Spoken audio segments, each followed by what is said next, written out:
your 5-minute geography lesson. We're covering Theme 2, Element 9, Changing UK Retail. Thinking hats on, I'm Mr. S and I'll be your 5-minute teacher. Retailing is the activity of selling goods or services, and the process has undergone a significant transformation in the last 60 years. And this has impacted on cities and towns within the UK and even the wider world. So let's start off by looking at what were the different modes of transport then and how they've changed for now. Well, the most common type of shopping 50 years, 60 years ago would have been your neighbourhood shops. So if you lived in a village, it would have been the local shops there. If it was a town, it would have been the local high street. Now, the majority of these types of shops would have been what are called convenience goods. We also call this low order goods. These are types of things you'd buy that don't have a very high value, money value. An example of this would be like milk and bread. And back 50 years ago, those sort of local shops would have been the butchers, the bakers, maybe a post office and a newsagents. And that's where you would have got the majority of your shopping for your groceries, and you would have more likely or not bought them every few days. Now, you can't buy everything in a local shop. So people would have travelled, but this would have been very, very infrequently.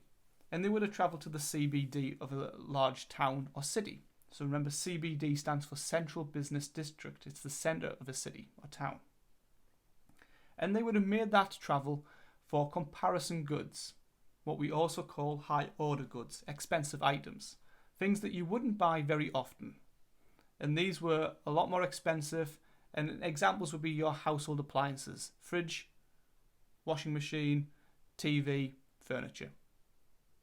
So cities compete for prices on comparison goods. Because they're more expensive, it's easier to compete with other retailers or other brands.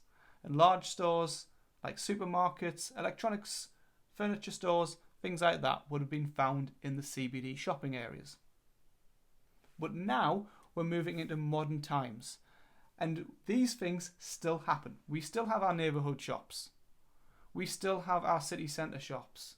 But in the last 30 years, shopping has really changed. So we now have these things called out-of-town shopping centres. And what happens is you travel further for what's called a shopping experience. You're not just shopping because you have to.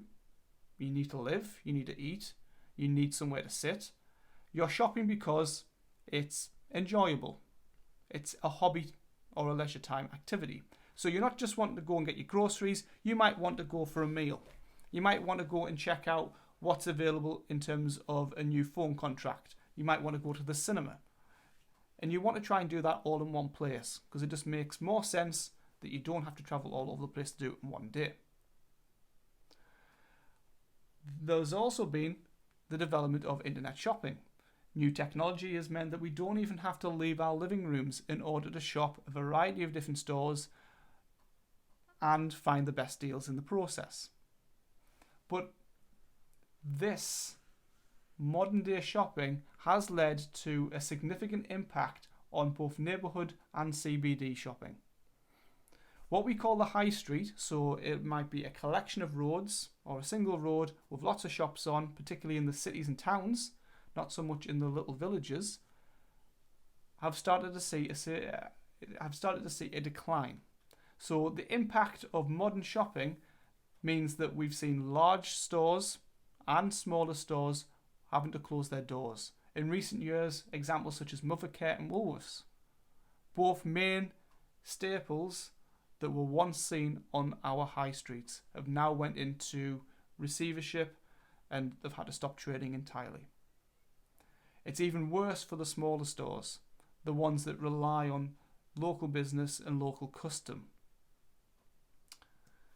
So let's have a look at what these out-of-town shopping centres actually look like.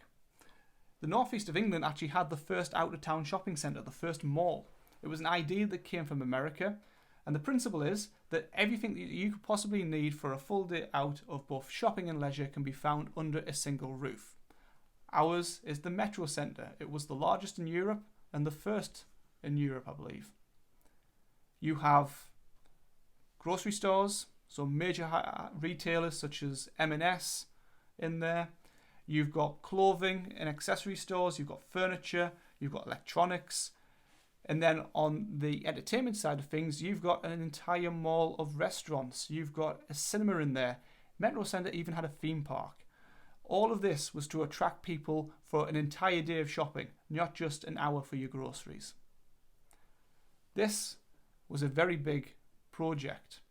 It's a massive complex, so they couldn't build it in the centre of the city. There's just not the space.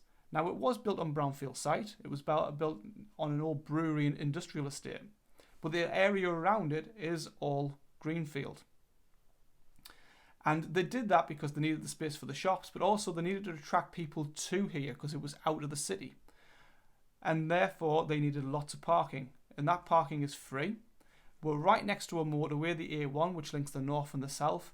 And it's even connected by rail, which travels east to west. The initial intention was to have this connected to the metro system, but that never happened. But if it did, that would have brought even more people in. The positives then, large free parking, which you'll never get in a city centre. Less congestion on the roads because we're out of the city and we're right next to the motorway. And there's more space for larger stores, so that means a greater variety of shopping experiences. The negatives though, you're only going to really find the big chain stores. You're not going to find any independent or small traders there, mainly because the rents in these places are very high because it attracts a lot of people. And the floor space for these shops that you can rent are really big, and some of the smaller retailers wouldn't want a large retail space and wouldn't be able to afford one. The biggest issue is it attracts shoppers from other city centres. When this opened, Newcastle, Gateshead, Sunderland, even Durham city centres were really worried that it was going to attract the visitors away from them, and they were right, it did. And it encourages urbanisation. So while this is built on brownfield, there's a lot of greenfield around it. And this was a major selling point for the area. So lots of new housing estates start to pop up near it. And then there's internet shopping. Today, it's more convenient than ever to shop from home. You can do a variety of different shops and you can compare different places to find the best price for you. It's more convenient and therefore it's cheaper as well when you can shop around. There's no traffic involved in the city centres. It's also going to reduce traffic because most of the shoppers are now sat at home. And it's also created delivery jobs and jobs in the administration and the running of these online shops. There are significant negatives though. So not everybody has access to the internet, so it's not a level playing field for everybody to use.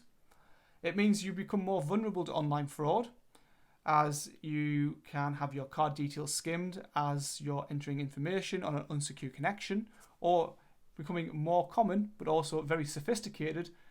Some people can even design a website so it looks very similar, if not identical, to the real deal, but they've changed the name of the address slightly, so when you search for it in Google, you might accidentally click on the wrong one.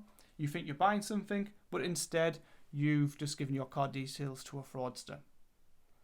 And then one issue that a lot of people have is the fact that you can't see, you can't feel, you can't try on something because you're doing it online. So the thing that you get through the post may not be as expected, and you've got to rely on reviews and photographs which may not tell the entire picture. Well, that's it for today. Continue your revision by completing the Now Try It tasks for homework. Class dismissed.